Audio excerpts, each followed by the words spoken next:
kami Rayyan Sadri Dawan.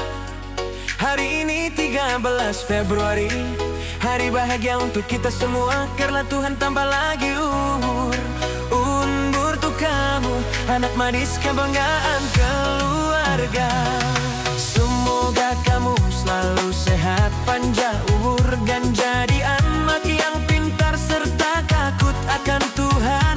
Terus jadi cucu yang sopan, penuh kasih, dan membawa sukacita di tengah keluarga. Tawa dan senyum kamu itu hadiah terindah buat kami setiap hari. Kami akan selalu mendoakan dan mendukung kamu, Rayyan Sadri Dawan, dalam setiap laga hidupmu. Tumbuh jadi anak hebat ya sayang, Tuhan berkatimu selalu.